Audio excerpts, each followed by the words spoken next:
first things first, I would like to ask everybody who's standing around in the back, maybe sitting down, something like that, maybe taking away your smartphones and mobile phones and concentrating now on the very deep content we are delivering to you.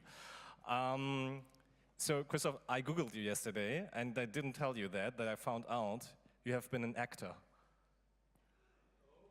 Yes. A famous one. Oh, that's like normally the interns find out at one point, and then you hear I did the intern work, that's right. So what was it? I did a bit of, that's embarrassing. Please don't Google me right now.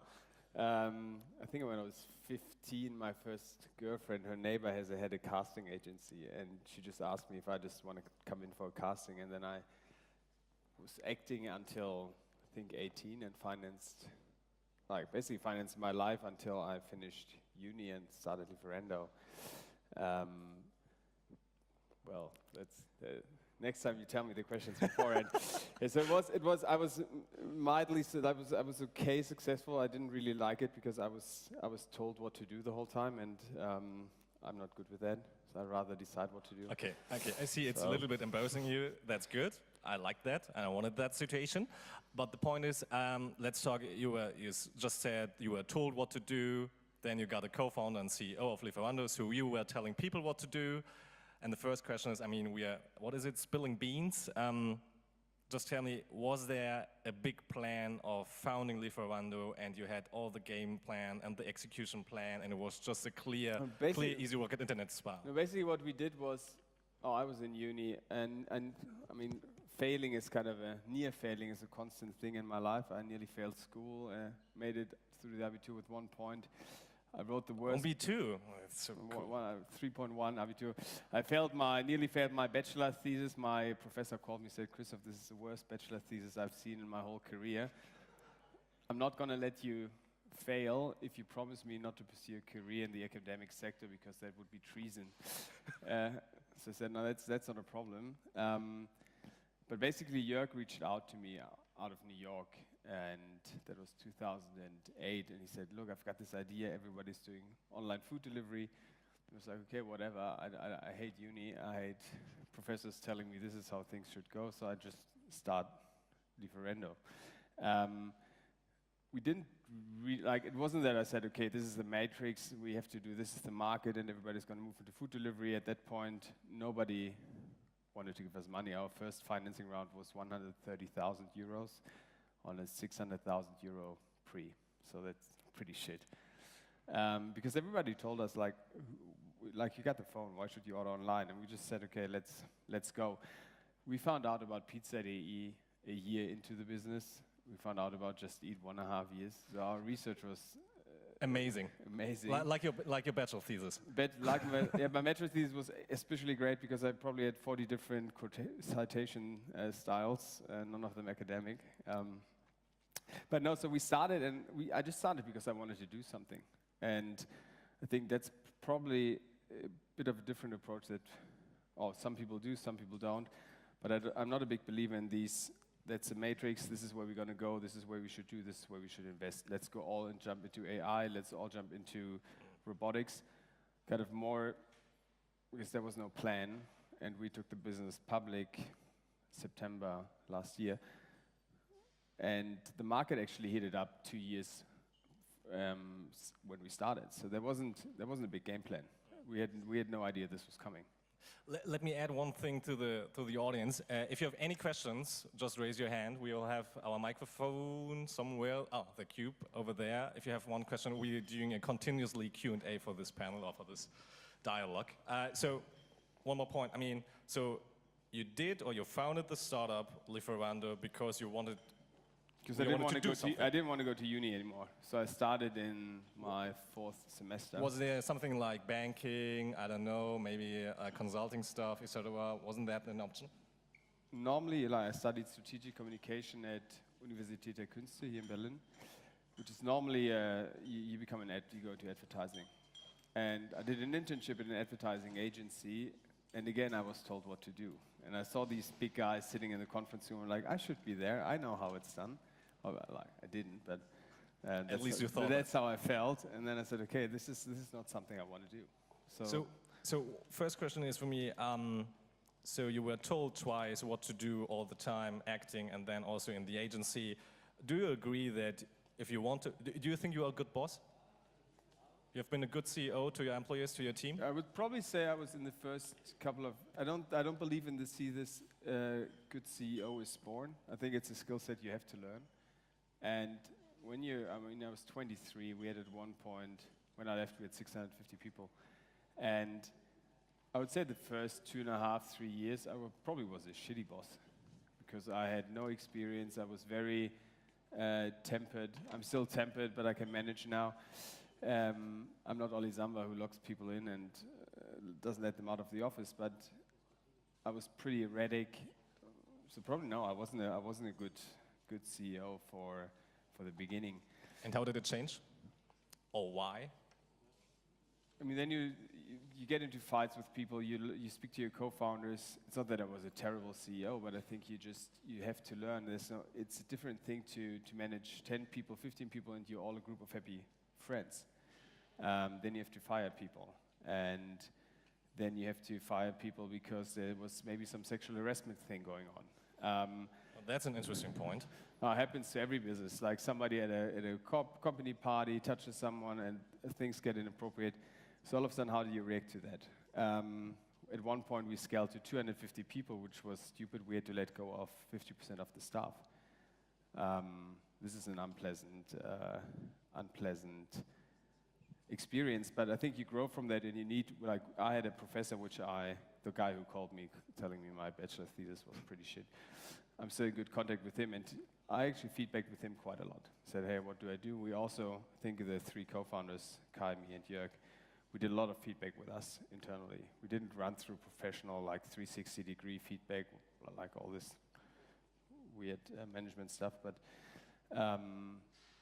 you also find out what you're good at, and then you find, okay, I'm not good at I hate micromanaging. I like to give people a lot of room to operate, but I hate it when people then don't fulfill to what I expect from them. And then I started having some things where I said, okay, I don't want to be really, really close with people in the office. So I said to people, please don't invite me to your birthdays because then I don't have to say no.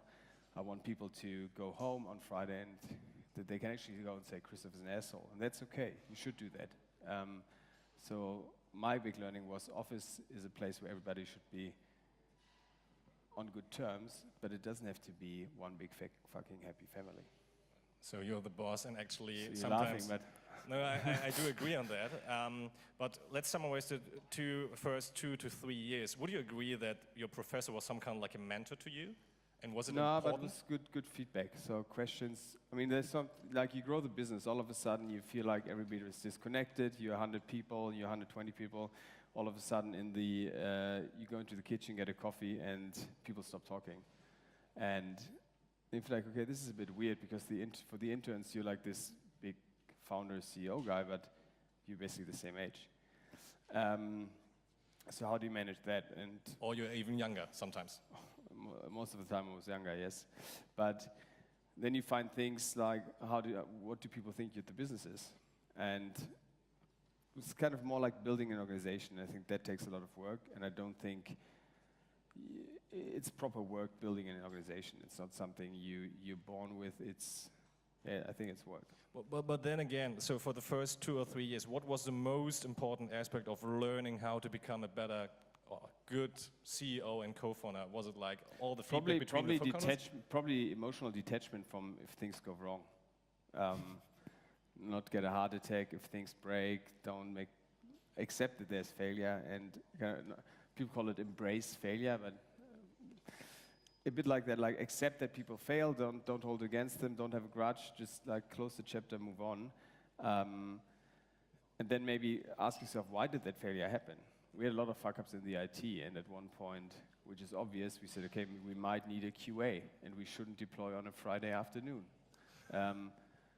It's a pretty obvious learning, but these are learnings you've never made when you started from scratch. And especially, I have to tell that too. I mean, in 2009, founding a company was like, I mean, there was almost nothing in Germany, right? I mean, there was like, if we would have done a founders conference in the digital space in 2009, maybe there would have been like 50 people.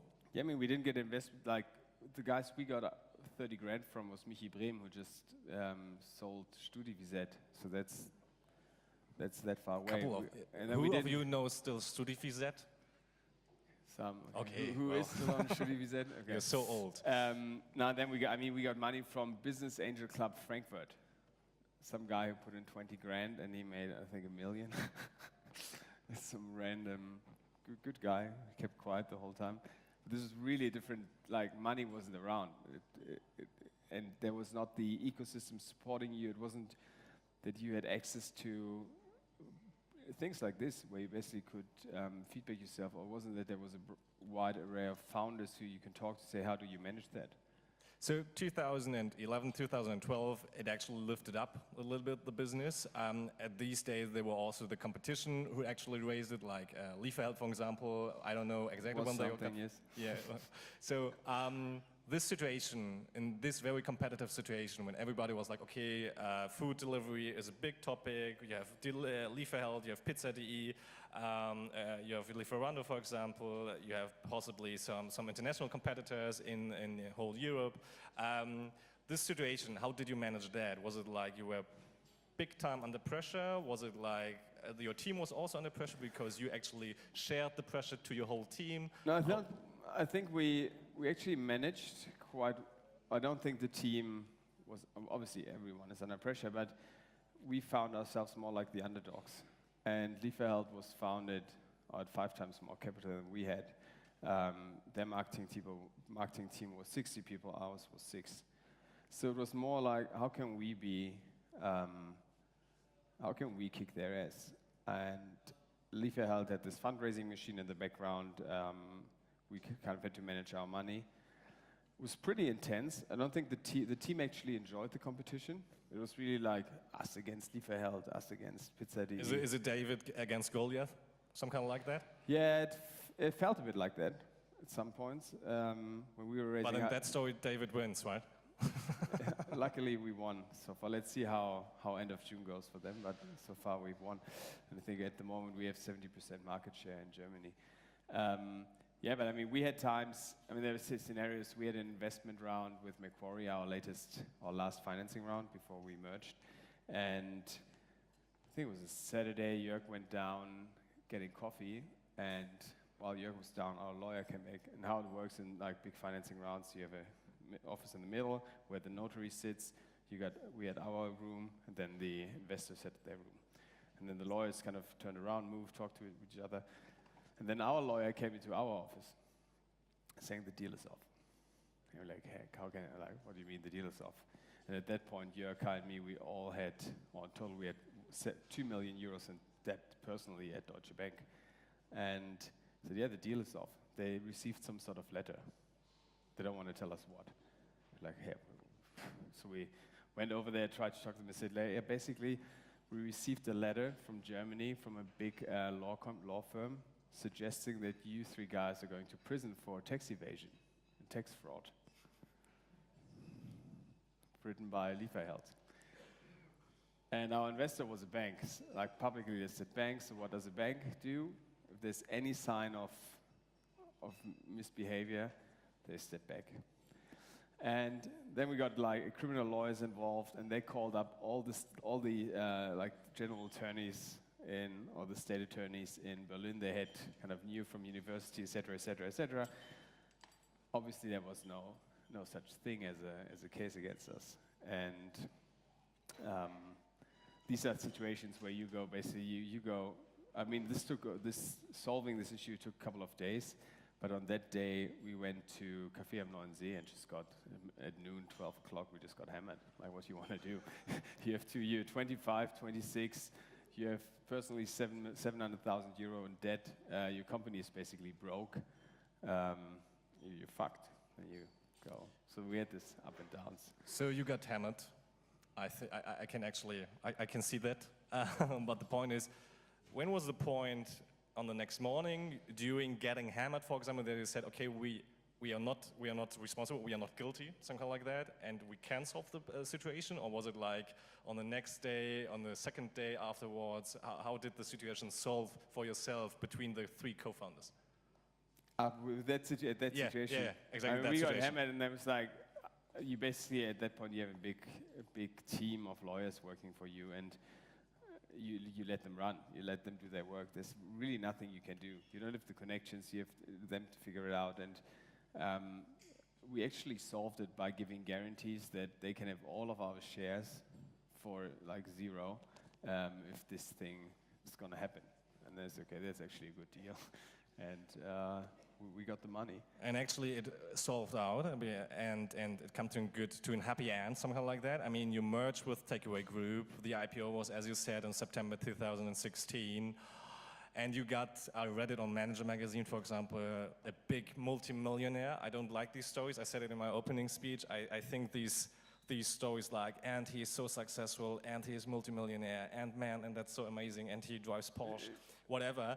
There's always... I didn't write that story. No, I know, you didn't write it.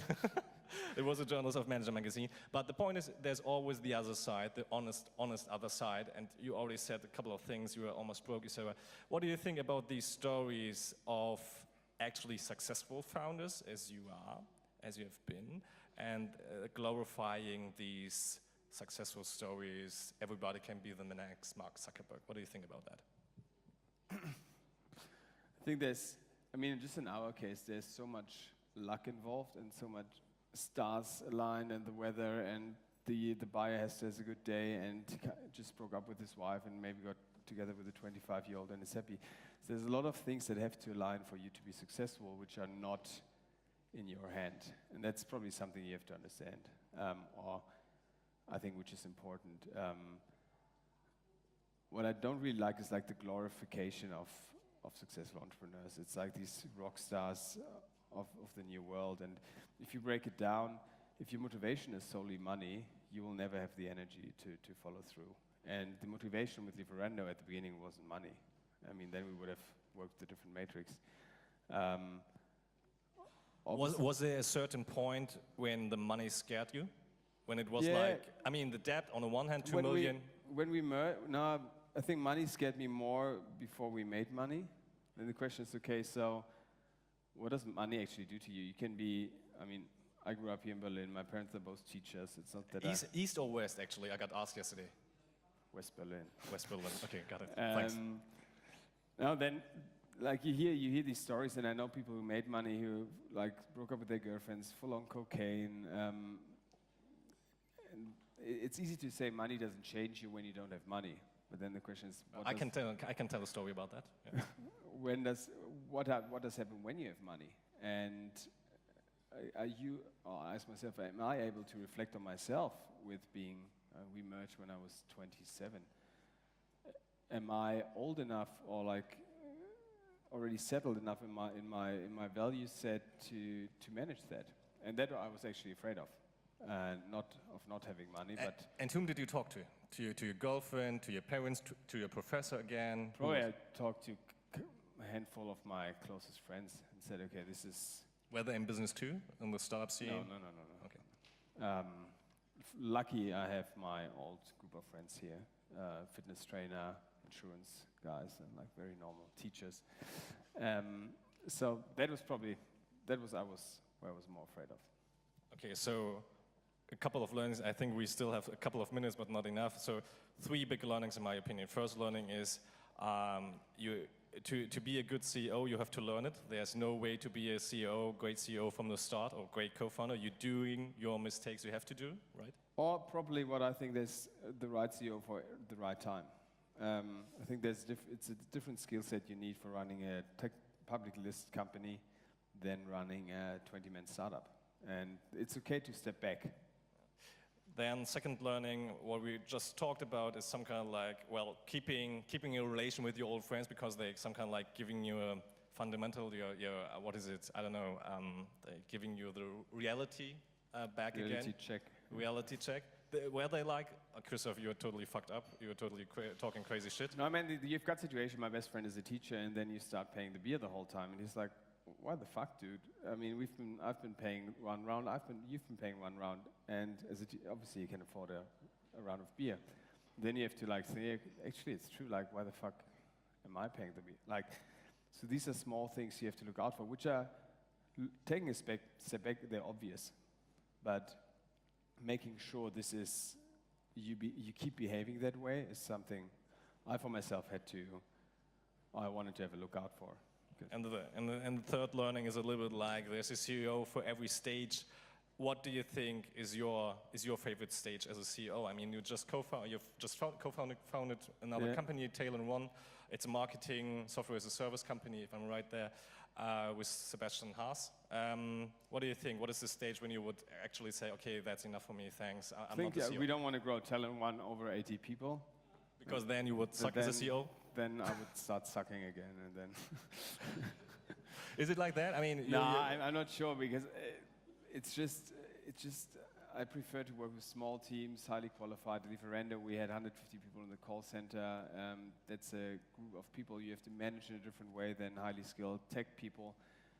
And I just like working in small teams. Not that we have to be a happy family, but that we have an aligned vision of where we want to go. Yeah, okay. Got that. So thank you very much. Are there any questions inside of the audience to Christoph? Yeah, there's a question of the Karl Wach founder, I think, right? Yeah. Well, wait. We have a cube somewhere in this. No. There's a cube. You can in the cube microphone. It's working. Did you keep this like easygoing mindset all the time, or were there parts where it changed? And how is it now when you're rich? Christoph, how is it being rich?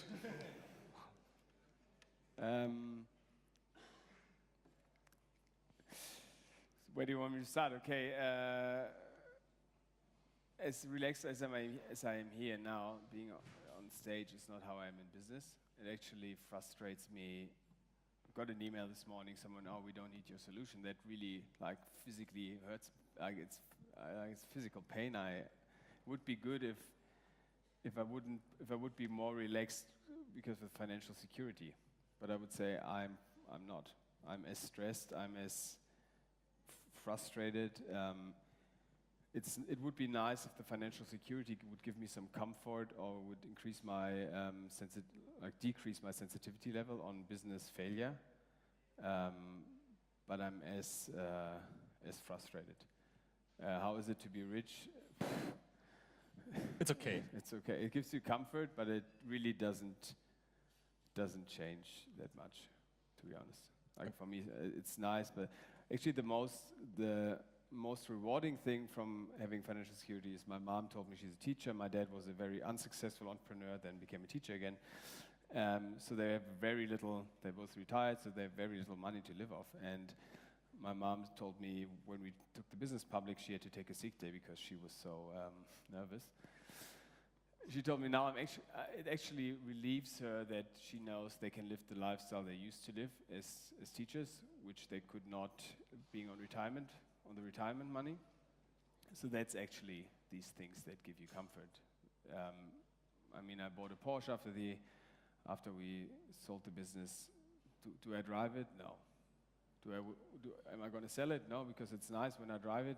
Do I need to have it? No. Would I spend money on a car if I would have saved for the car? No fucking way. So it's nice, but I'm here with my bike and my flip-flops. So and my trousers have holes, so I don't really care. Like the story said, thank you very much for your time. Thank you for listening, and I'm giving back to Sakis. Thank you.